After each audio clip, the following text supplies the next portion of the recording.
जयकारा बोलो माता रानी का। जय माँ भद्रकाली की जय बोलो।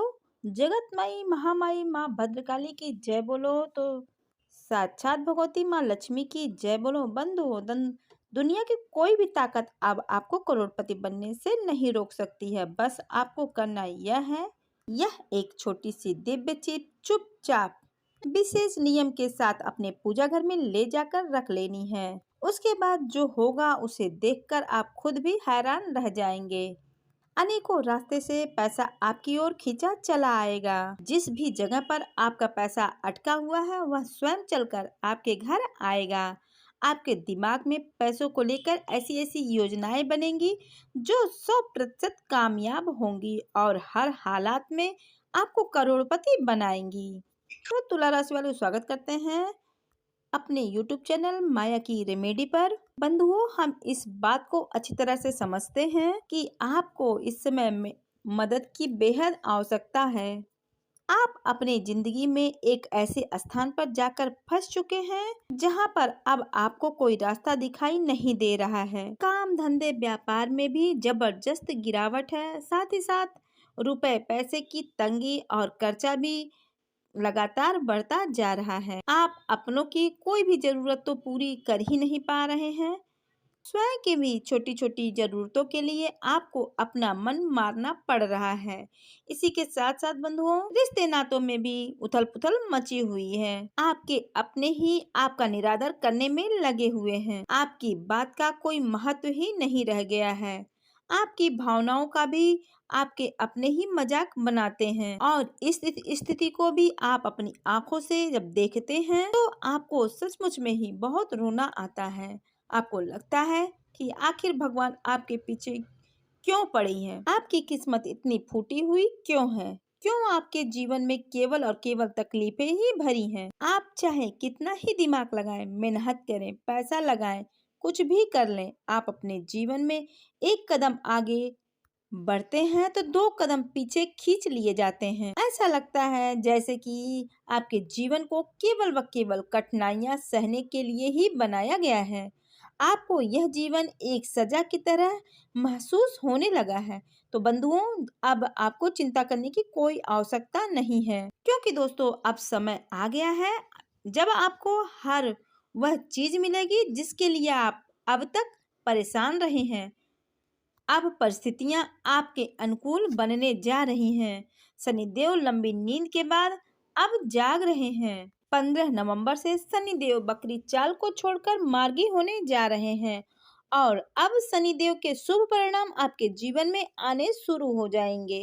तो जी हाँ बंधुओं, शनिदेव की इस मार्गी चाल को आपको सर्वोत्तम लाभ प्राप्त होने वाला है, परंतु इसके लिए आपको अपने पूजा घर में एक छोटी सी चीज को पूरे विधि विधान के साथ लाकर रखना होगा। जी हाँ दोस्तों, इस एक चीज को आपने पूजा घर में लाकर आपको रखना ही होगा।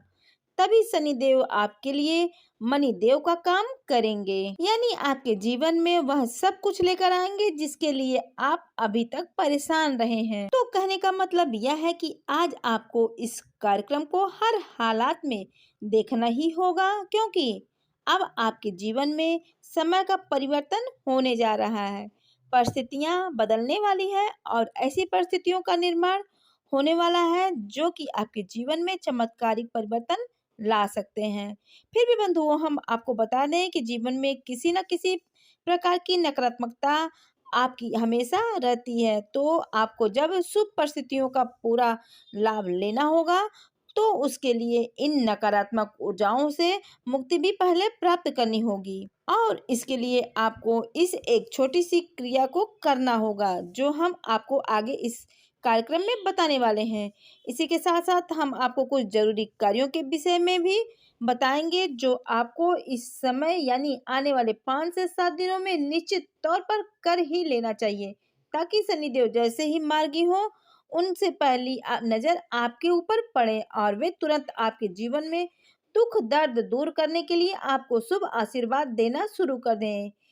इसी की आपको अभी सबसे अधिक आवश्यकता है। तो कहने का मतलब यह है कि आज का यह कार्यक्रम आपको हर हालत में पूरा देखना ही होगा, क्योंकि यह केवल वह केवल आपके लिए ही तैयार किया गया है और निश्चित तौर पर 100% परिणाम लाने वाला है।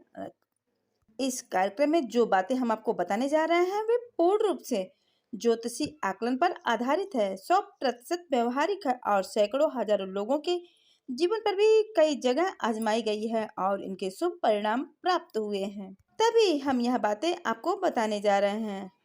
आपने अपने भविष्य के लिए बहुत सारी चीजें सोच रखी हैं, नए काम धंधे व्यापार के विषय में बहुत सारे जीवन में बदलाव लाने के लिए इन विषयों पे बारे में आप सोचे हैं। आपको कामयाबी भी हासिल ही होगी। आपको कामयाबी तभी हासिल होगी जब आप इन बातों को समझेंगे, इन क्रिया को करेंगे, क्योंकि तभी शनिदेव आपके सहायक होंगे, वरना फिर से जीवन में अड़चन आएंगी और आप थक हार कर बैठ जाएंगे, जैसे कि पहले भी कई बार हो चुका है।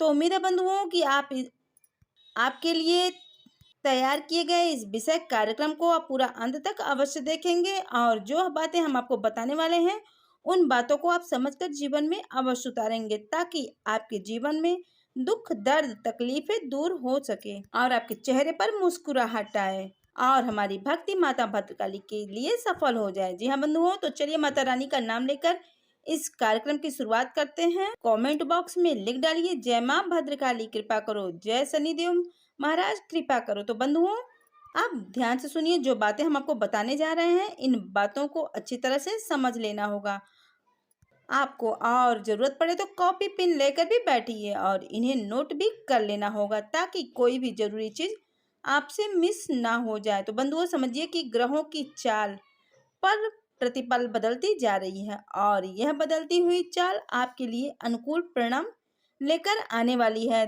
अब ऐसे में आपको अपने जीवन में भी कुछ जरूरी परिवर्तन लाने की आवश्यकता है और सबसे पहला परिवर्तन आपको यह लाना होगा कि अपने जीवन में अपनी रोजमर्रा की दिनचर्या में अनुशासन का ठीक तरह से पालन करना शुरू करना होगा। शनिदेव को यह बेहद ही प्रिय है।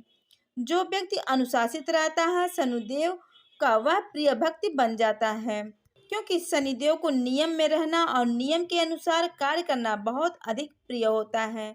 अब यदि आप ऐसे में अपने काम में टाला मटोली करेंगे, समय का ध्यान नहीं रखेंगे, सूर्यास्त होने के बाद रात को लंबे समय तक जगते रहेंगे और सूर्योदय होने के बाद सोते रहेंगे, तो यह आदतें आपके लिए बिल्कुल भी ठीक नहीं है। शनिदेव इससे आपसे नाराज हो जाएंगे। तो कहने का मतलब यह है कि आपको कुछ अच्छी आदतें अपने जीवन में भी शामिल करने होंगे। आपको सूर्योदय से पहले जगना होगा, अपने बिस्तर पर ही कागरे मंत्र का जाप करना होगा और हथेलियों को मलते हुए अपने चेहरे पर लगाना है। इसी के साथ साथ स्थान देवताभ्यो नमः, पितृ देवताभ्यो नमः, कुल देवताभ्यो नमः, इन 3 देवी देवताओं का आपको अभिनंदन करना है, अनुमोदन करना है और 3 बार इन मंत्रों को बोलना है, तभी बिस्तर को त्यागना है। उसके बाद आप अपने नित्य कर्म से मुक्त होकर स्नान आदि करने के बाद पूजा पाठ अवश्य करें। कुछ नहीं तो केवल हनुमान चालीसा का आप पाठ नित्य अवश्य करें। अब कुछ एक दो दिन अगर आपसे मिस भी हो जाता है तो कोई बात नहीं, परंतु कोशिश करें कि प्रतिदिन आप हनुमान चालीसा का पाठ करते रहें। इसी के साथ साथ बंधुओं आपको व्यक्तिगत तौर पर भी कुछ बातों का ध्यान रखना होगा। पहला तो यह है कि आपको किसी भी हालत में अपना समय खराब नहीं करेंगे। कोशिश करेंगे कि अपने समय को अधिक से अधिक प्रयोग कर सकें और सारे कार्यों को समय पर ही पूरा करने की कोशिश करें। इसी के साथ साथ अपनी भावनाओं पर भी आपको नियंत्रण रखना होगा, खास तौर से अपने क्रोध पर। याद रखें कि बंधुओं आपका क्रोध आपका सबसे बड़ा शत्रु है, क्योंकि जैसे ही क्रोध आपके ऊपर हावी होता है आपकी मति को हर लेता है, आपसे कुछ ऐसा कार्य करवा देता है जिसके लिए आपको बाद में बहुत पछताना पड़ता है। आपको इसी क्रोध से बचना है। दूसरी एक बड़ी बात यह भी है कि क्रोध की एक बहुत बड़ी खूबी यह है कि जिस जगह जिस व्यक्ति पर आता है उस पर नहीं किसी अन्य व्यक्ति पर उतरता है, इसलिए किसी और का गुस्सा किसी और पर निकाल देने से और अधिक नकारात्मकता जीवन में आ जाती है, क्योंकि किसी निर्दोष को आपने बिना बात के ही या छोटी सी बात को लेकर ही जरूरत से ज्यादा क्रोध कर दिया तो इससे आपके जीवन में नकारात्मकता तो आती ही है। तो जी हाँ बंधुओं, आपको अपने जीवन में चुन चुन कर के नकारात्मकता को बाहर निकालना ही होगा, तभी शुभ घड़ियां आपके जीवन में आएंगी, वरना ग्रहों की बदलती चाल भी आपका कुछ भी बिगाड़ नहीं पाएंगी। ना तो आपको इसके शुभ परिणाम प्राप्त होंगे, ना ही आप जीवन में किसी प्रकार की तरक्की कर पाएंगे। इसी के साथ साथ बंधुओं, हम आपको बता दें कि एक ऐसी शक्तिशाली उपाय है जो शनि देव से तो जुड़ा हुआ ही है, साथ ही साथ शुक्र और माता लक्ष्मी से भी जुड़ा हुआ है। हमने अपने पिछले कार्यक्रम में आपको बताया था कि यदि आपको जीवन में सफलता प्राप्त करनी है, हर कार्य में सिद्धि हासिल करनी है, तो आपका शुक्र मजबूत हो होना बेहद ही आवश्यक है। तो इसलिए आज के इस कार्यक्रम में जो उपाय हम आपको बताने वाले जा रहे हैं, यह न केवल शनिदेव को बेहद प्रसन्न करता है, बल्कि शुक्र को भी आपके लिए अति सक्रिय बना देता है, जिससे आपके हर कार्य में सिद्धि हासिल होगी और आपके ऊपर माता लक्ष्मी की विशेष कृपा भी मिलेगी। तो जरा इस उपाय को ध्यान से सुनिए और जरूरत पड़े कॉपी पेन लेकर चीजों को नोट भी करते चलना। तो आपको इस उपाय को प्रारंभ करने के लिए आपको शनिवार के दिन ही चुनना है, यानी शनिवार के दिन से ही इस उपाय को प्रारंभ करना, और यह उपाय 7 शनिवार तक किया जाएगा। लेकिन जैसे ही आप इस उपाय को करना शुरू करेंगे तो उसके परिणाम दूसरे दिन से ही आपको अपने जीवन में दिखाई देने शुरू हो जाएंगे। तो करना क्या है, जरा ध्यान से समझिए। आपको शनिवार के दिन के समय में ही किसी पीपल के वृक्ष में के पास जाना है और उससे एक हरा पत्ता तोड़ना है। याद रखना कि वह डंठल के साथ होना चाहिए। अब आपको इस पत्ते को अपने घर पर लेकर आना है और इससे साफ स्वच्छ शुद्ध जल से धोकर साफ कर लेना है, और इसके बाद गंगा जल छिड़क कर इसे पवित्र कर लेना है। फिर उसके बाद आप इसे पूजा घर में रख लें और शाम के समय एक छोटी सी क्रिया इसके साथ आपको करनी है। तो आपको शाम का इंतजार करना है, यानी कि सूर्यास्त होने का। उसके बाद आपको पूजा घर में जाना है और इस पत्ते को उठाना है और इसके ऊपर आपको इत्र लगाना है, यानी कि कोई भी पूजा पाठ में प्रयोग होने वाला परफ्यूम आप इत्र लगाने के बाद आपको इसके ऊपर लाल चंदन से या फिर सिंदूर से श्रीम लिखना है। श्रीम और उसके ऊपर अंकी बिंदी, यह स्वयं माता लक्ष्मी का नाम है। अब श्रीम लिखने के बाद आपको इसे पुनः एक प्लेट में रखकर पूजा की अलमारी में भगवान के चरणों में रख देना है। अब इसे रात भर यूं ही भगवान के सामने रख कर छोड़ देना है, और अगले दिन जब आप अपने काम धंधे व्यापार पर जाएं, चाहे आप नौकरी करते हो या व्यापार करते हो, किसी न किसी सीट पर गद्दी पर आप बैठते तो अवश्य होंगे। तो आपको दोस्तों अब यह पत्ता अपने साथ लेकर जाना है। आपको क्या करना है कि एक सफेद कागज लेना है और उस कागज में आपको इस पत्ते को रखना है। पत्ते को मोड़ना नहीं है, कागज के बीचों बीच ही रखना है, यानी 2 कागज लेने हैं और दोनों कागजों के बीच में इस पत्ते को रखना है। अब इस पत्ते को ले जाकर आपको अपनी सीट के नीचे रख लेना है, यानी जिस गद्दी पर आप बैठते हैं उस गद्दी के नीचे, यानी कहने का मतलब यह हुआ कि आपकी गद्दी के नीचे यह पत्ता होगा। सीधे आपको इस पर नहीं बैठ जाना है, इसे अपनी गद्दी के नीचे छुपा कर रखना है और प्रतिदिन इस पर बैठना है। 7 दिनों तक आपको इस पत्ते के ऊपर बैठना है। अब अगले शनिवार को आपको इस पत्ते को लाकर अपने पूजा घर में ही रख देना है एक जगह, और फिर एक नया पत्ता तोड़ कर लाना है और नए पत्ते के साथ आपको इसी क्रिया को फिर से दोहराना है। 7 शनिवार लगातार यह क्रियाएं आपको करते रहना है, यानी कि हर शनिवार को आप एक नया पत्ता लेकर आएंगे और पुराने पत्ते को अपने पूजा घर में ही संभाल कर रख देंगे। अब जब यह अंतिम शनिवार यानी कि 7 पत्ते जब आपके पास इकट्ठे हो जाएं, तो आपको अगले दिन इन पत्ते को एक माला में पिरो लेना है, यानी कि उसकी एक माला बनानी है, यानी लाल रंग के धागे में इन पत्ते को बांधकर एक माला का स्वरूप देना है।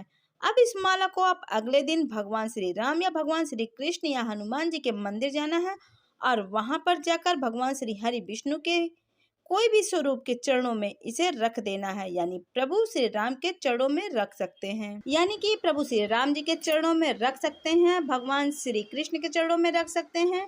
इसके लिए आप हनुमान जी के मंदिर में जाएं तो ज्यादा बेहतर होगा, क्योंकि वहां पर राम दरबार तो अवश्य होता ही है।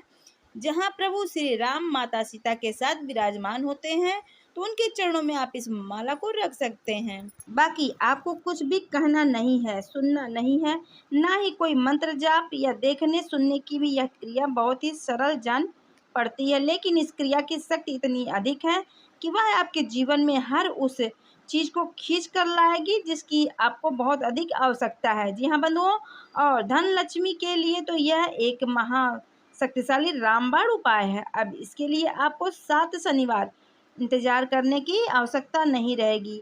पहले शनिवार को ही आप इस क्रिया को शुरू करेंगे और इस पत्ते के ऊपर आप बैठकर अपने कार्य को शुरू करेंगे तो आपके कार्य में अद्भुत तरक्की देखने को मिलेगी। यदि आप दुकानदार हैं तो आपकी बिक्री बढ़ जाएगी। अचानक से ग्राहक आपकी ओर आकर्षित होंगे और आपकी बिक्री बढ़ने से आपको लाभ भी प्राप्त होंगे। इसी प्रकार यदि आप नौकरी करते हैं तो उच्च अधिकारी आपके कार्य से प्रसन्न होंगे। एक अजीब सा आकर्षण आपके अंदर उत्पन्न होने लगेगा। आपकी बाड़ी प्रभावशाली हो जाएगी। आप जो भी कार्य करेंगे वह आपके अधिकारियों को प्रसन्न करेगा। इससे आपकी तरक्की होगी और आपकी तनख्वाह भी बढ़ेगी और आपकी नौकरी में आपका जो स्थान है वह मजबूत हो जाएगा। साथ ही साथ जो आपके शत्रु जो हैं वे आपके सामने खड़े नहीं रह पाएंगे। इनके सारे के सारे प्लान असफल हो जाएंगे और वे आपका बाल भी बांका नहीं कर पाएंगे। यह जो क्रिया है यह हर एक व्यक्ति पर कार्य करती है जो काम धंधे व्यापार पर जाता है। अब इस क्रिया के साथ कुछ नियम हैं जिन्हें आपको ध्यान से समझना होगा। पहला नियम तो यह है कि इस क्रिया को केवल पुरुष ही कर सकते हैं, स्त्रियां नहीं। दूसरा नियम यह है कि यदि आप इस माला से अधिक लाभ प्राप्त करना चाहते हैं, यानी कि अचानक से आपको कोई बड़े बड़े प्रोजेक्ट, बड़े बड़े धन लाभ प्राप्त होने लगे, तो आपको इस माला को पीपल के पत्ते की एक शाखा पर लटका कर आना है। याद रखें कि पीपल का जो वृक्ष होता है वह शनिदेव का प्रतीक होता है और माता लक्ष्मी का उस वृक्ष के नीचे हमेशा वास माना जाता है। इसी के साथ साथ तीसरा नियम यह भी है कि आप जो भी कार्य करेंगे तो जो भी आपकी मनोकामनाएं हैं, इच्छाएं हैं, वे सात्विक होनी चाहिए।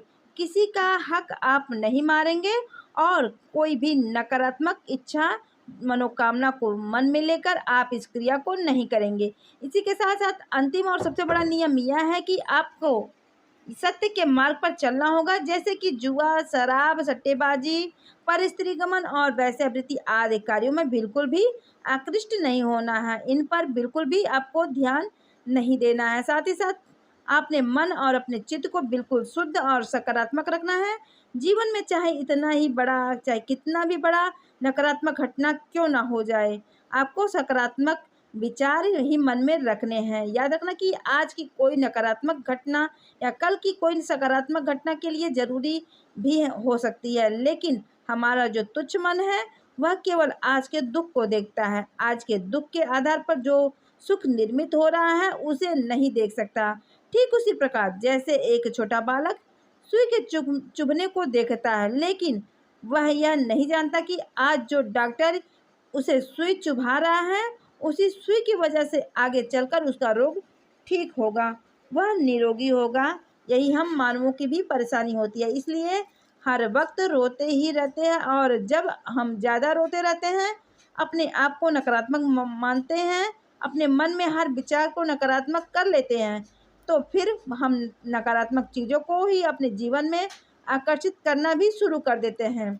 इसलिए जीवन में कभी हमारा उद्धार नहीं हो पाता है। तो हर एक स्थिति में, हर बात में आपको पॉजिटिव रहना है, यह सबसे बड़ा नियम है। अब इस उपाय के लाभ क्या हैं, ज़रा आप इन्हें भी ध्यान से समझिए। इस उपाय का सबसे बड़ा लाभ तो यही है कि हमने आपको बताया है कि आपके हर एक कार्य को आपको सिद्ध प्राप्त हो जाएगी। लेकिन इसका सबसे बड़ा लाभ यह है कि शनिदेव आपके जो छोटे मोटे गुनाह हैं, छोटी मोटी गलतियां हैं, उन्हें अनदेखा करना शुरू कर देंगे, क्योंकि शुक्रदेव अब आपके रक्षक बन जाएंगे और शनि और शुक्र आपस में परम मित्र होते हैं। इसलिए लेकिन इन सबसे बढ़कर जो सबसे बड़ा लाभ इस क्रिया को का है वह यह है कि माता लक्ष्मी विशेष तौर से आपकी ओर आकर्षित होंगी। यह बंधुओं याद रखना कि पहले तो आपको अपने कई कार्यक्रमों में हम बता ही चुके हैं कि रुपए पैसे को माता लक्ष्मी मत समझना रुपए पैसे तो कोई चोरी करके भी ले जा सकता है, किसी को लूट कर भी ले जा सकता है। तो क्या आप कहेंगे कि इसके ऊपर माता लक्ष्मी की कृपा हो गई? गलत कार्यों से भी धन कमाया जा सकता है, लेकिन वह केवल एक भौतिक वस्तु है। जिस प्रकार आएगा उसी प्रकार चला भी जाएगा। जीवन में खुशियां तो तब आएंगी जब धन दौलत तो जीवन में आए ही साथ माता लक्ष्मी की सकारात्मक ऊर्जा भी जीवन में प्रवेश करे। और याद रखना कि बहुत सारे लोग इस संसार में ऐसे हैं जिनके पास धन दौलत तो बहुत है, लेकिन जरा सा भी सुख चैन जीवन में नहीं है। यहाँ तक कि खुद का शरीर भी 10-20 रोगों से ग्रसित है। तो ना तो वह सुख को खा पाते हैं और ना ही सुख से सो पाते हैं। तो ऐसी धन दौलत से भी भला किस काम का। तो सबसे बड़ी बात ये रहेगी कि इस उपाय को करने से माता लक्ष्मी की पवित्र ऊर्जा आपके जीवन में प्रवेश करेगी। तो रुपए पैसे धन दौलत तो आएंगे ही साथ माता लक्ष्मी का आशीर्वाद भी आपको प्राप्त होगा। अब कुछ जरूरी कार्य और भी हैं जो इस उपाय की शक्ति को कई गुना बढ़ा देंगे। इन्हें भी आपको जानना बेहद आवश्यक है, क्योंकि ऐसा तो है नहीं कि आज आपने उपाय किया और उसका लाभ आपको जीवन भर प्राप्त होता रहे। हर एक क्रिया, हर एक उपाय की एक सीमा होती है। कुछ समय के बाद इन क्रियाओं की, उपायों की शक्ति क्षीण होने लगती है। तो ऐसे में आपको इस उपाय की शक्ति को कई गुना बढ़ाना होगा, ताकि लंबे समय तक आपको इसका लाभ प्राप्त होता रहे। तो इसके लिए आप क्या कर सकते हैं, ज़रा ध्यान से समझिए। 3 काम हैं जो आपको सप्ताह में कम से कम एक बार अवश्य करना ही होंगे। सबसे पहला कार्य कि आपको गाय को हरी हरी घास अवश्य खिलानी है। यदि आपको ऐसा अवसर प्राप्त नहीं होता, यानी कि आसपास ऐसी परिस्थितियां नहीं है कि आप गाय को घास खिला सकें, तो केवल गाय को एक रोटी ही अवश्य खिलाएं। और उस रोटी के साथ साथ आप पान के पत्ते का एक छोटा सा टुकड़ा गाय को खिला दें। इससे भी वही पुण्य प्राप्त होगा जो हरी घास खिलाने से होता है। हर बुधवार को आपको यह कार्य करना ही चाहिए। जब आप इस क्रिया को करें, उसी समय उसी हफ्ते में आपको इन क्रियाओं को भी करना है। दूसरा, गुरुवार के दिन आपको केले की जड़ का पूजन अवश्य करना चाहिए। यदि आपके आसपास कहीं केले का पौधा नहीं है, तो आप अपने घर में ही केले का पौधा को रोपित करें। वह हर एक हिंदू के घर में होना ही चाहिए, क्योंकि केले का जो वृक्ष है, जो पौधा है, वह साक्षात भगवान श्री हरि विष्णु और माता लक्ष्मी का प्रतीक होता है। और सबसे बड़ी बात, यह देव गुरु बृहस्पति जी का भी पौधा कारक माना जाता है, यानी कि देव गुरु बृहस्पति भी आपसे प्रसन्न रहते हैं। इससे घर में सुख, शांति और संतान सुख प्राप्त होता है। तो आपको केले की जड़ का पूजन प्रति गुरुवार करना ही चाहिए। तीसरा कार्य है कि शुक्रवार के दिन आपको छोटी छोटी कन्याओं को सफेद रंग की कोई भी मीठी वस्तु खाने के लिए देना है। बेहतर है कि आप खीर खिला सकते हैं, यानी प्रति शुक्रवार आप छोटी छोटी कन्याएं जिनकी 9 वर्ष से कम उम्र है, ऐसी 5, 7 या 9 कन्याओं को आप अपने घर पे बुलाएं और उन्हें मीठी खीर खाने के लिए दें। ये 3 कार्य आपको अवश्य करने हैं। इनसे बुध, गुरु और शुक्र तीनों ग्रह बेहद शक्तिशाली होते हैं और सकारात्मक ऊर्जा उत्सर्जित करने लगते हैं। बुध तो नियम तो आपको मानने ही होंगे। यदि आप नियम न मानकर मनमानी करने लगेंगे, जीवन जिएंगे, तो फिर आपको वही मिलेगा जो केवल आपको दुख और कष्ट पहुंचाएगा। अब एक और खास बात कि यदि आपको इस उपाय से पूरे लाभ प्राप्त करने हैं, यानी कि लंबे समय तक इस उपाय का लाभ प्राप्त करना चाहते हैं, तो आपकी यह जो क्रिया समाप्त हो जाए 7 शनिवार वाली, इसके बाद आप 3 शनिवार उसके बाद फिर से इस क्रिया को शुरू करते हैं, यानी कि प्रति दिन शुक्रवार रुकने के बाद अगले 7 रविवार आप इस क्रिया को करते रहें। इस प्रकार आप लगातार अपने जीवन में सकारात्मक ऊर्जा को आकर्षित करते रहेंगे और निर्बाध रूप से कामयाबी की ओर दौड़ते रहेंगे। अब एक छोटी सी बात यहाँ पर हम आपको और कहना चाहेंगे। इसी के बाद आपने कार्यक्रम को हम यही समाप्त करेंगे। जी हाँ बंधुओं, जब भी हम कोई क्रिया उपाय आपको बताते हैं तो वे निश्चित तौर पर लाभ देने वाले होते हैं, जीवन में परिवर्तन लाने वाले होते हैं, इसमें तो कोई शक की ही नहीं बात है। फिर वह मत मानकर बैठ जाना कि इसके बाद फिर कभी जीवन में कोई कष्ट नहीं आएगा, दुख ही नहीं आएगा, आप कभी परेशान ही नहीं होंगे। सब कुछ जीवन में तभी होता रहेगा क्योंकि इस धरती पर कुछ भी ऐसा नहीं है जो केवल एक पक्ष को लेकर चलता हो। यदि जीवन में सुख है तो दुख भी है, दिन है तो रात भी है, सफ़ेद है तो काला भी है। तो सुख यदि आपको मिलेगा तो दुख भी मिलेगा, परंतु एक बात अवश्य रहेगी कि भगवान की कृपा जब आपके पास होगी तो दुख को सहने की और उनसे बाहर निकलने की अद्भुत क्षमता आपके अंदर उत्पन्न हो जाएगी। तो जो दुख आपके सामने आएगा वह आपको महसूस ही नहीं होगा। जी हाँ बंधुओं, बिल्कुल उसी प्रकार की आप एक महंगी कार में सड़क पर जा रहे हैं तो सड़क के गड्ढे आपको महसूस ही नहीं होते हैं, जबकि जो बैलगाड़ी से सफ़र कर रहा है उसे उन गड्ढों से बड़ी परेशानी होती है। तो ठीक वैसा ही आपको भी हर वही हाल होगा कि आप महंगी गाड़ी में बैठे हैं यानी कि भगवान की शरण में बैठे हैं तो जीवन के दुख तकलीफ़ों को आपको सहने की शक्ति प्राप्त हो जाएगी। तो एक तरफ आपका बात करना मूर्खता होगी और वही वहम भी फैलाना होगा, और हम यह नहीं चाहते कि आप भ्रमित हो जाएं। तो सारी बातें हमने स्पष्ट करके यहाँ पर आपको बता दी हैं। अब आप अपने जीवन में इन क्रियाओं को प्रयोग करें और इनके सकारात्मक फल प्राप्त करें और तरक्की करें, आगे बढ़ जाएं। साथ ही साथ भगवान की भक्ति आप अवश्य करें। ईश्वर में विश्वास रखना, भक्ति करना हर एक मानव का धर्म है। तभी हम पूर्ण मानव बनते हैं जब हम भगवान की भक्ति करते हैं, वरना हम यूं ही व्याकुलता में जीवन को बिताते रहते हैं। तो चलिए बंधुओं, आज के इस कार्यक्रम को यहीं पर समाप्त करते हैं। यदि कोई प्रश्न आपके मन में उठे तो आप कमेंट करके अवश्य पूछ सकते हैं। बेहतर होगा कि आप समय मिलने पर आप कमेंट जरूर करें। तो चलिए बंधुओं, इस कार्यक्रम को हम समाप्त करते हैं। हमेशा हंसते रहिए, मुस्कुराते रहिए और जीवन में सकारात्मक रहिए। दिन में एक बार मंदिर अवश्य जाइए क्योंकि आपका उद्धार तो वहीं से होना है। तो प्रेम से बोलिए जय माई।